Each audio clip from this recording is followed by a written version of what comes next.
الحمد لله رب العالمين، والصلاة والسلام على شمس الهداية واليقين وعلى آله وأصحابه الصادقين. أما بعد، فأعوذ بالله من الشيطان الرجيم. بسم الله الرحمن الرحيم. ولا تهنوا ولا تحزنوا وأنتم الأعلون إن كنتم مؤمنين. رونق بز حضرت صدر ذوقار، معزز اساتذہ اکرام اور گلشن قاسمی کے گل و لالا، آج کے اس تاریخی اجلاس میں مجھے جس موضوع پر لب کشائی کی سعادت ملی ہے وہ سرزمین ہندوستان کی آواز ہے، اور وقت کا ایک اہم سوال ہے کہ ہندوستان کے مسلمانوں کا مستقبل روشن کیسے ہو.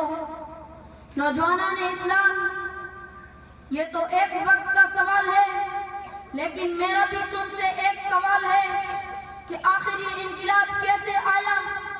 ہندوستان کی دھرتی نے اس سوال کی جرأت کیسے کی؟ اسے بولنے کا موقع کیوں ملا؟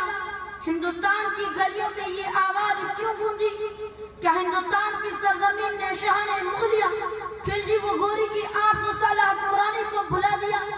کیا اس بزم جنت نشاں کو وہ دن یاد نہیں جب وہ انگریزی سامراج کے چنگل میں سسک رہی تھی، غلامی کا طاق اور ذلت کی زنجیر میں جکڑی ہوئی تھی، اس کی عظمت و تقدس کو پامال کیا جا رہا تھا، امن و امان کا خاتمہ ہو چکا تھا؟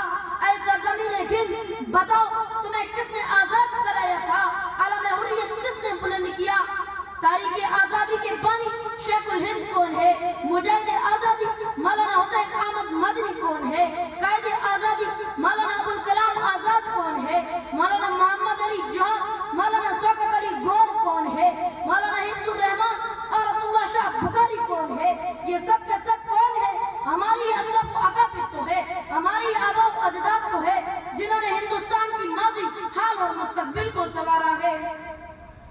100 بار سنوارا ہے ہم نے اس ملک کے گیسوے پر ہم کو، 100 بار سنوارا ہے ہم نے اس ملک کے گیسوے پر ہم کو. یہ اہل جنوب بتلائیں گے کیا ہم نے دیا ہے عالم کو. پھر بھی ہم سے سوال کیا جاتا ہے کہ ہندوستان میں تمہارا مستقبل روشن کیسے ہوگا؟ دور حاضر کے نوجوانوں، سرزمین ہند کی پکار سنو.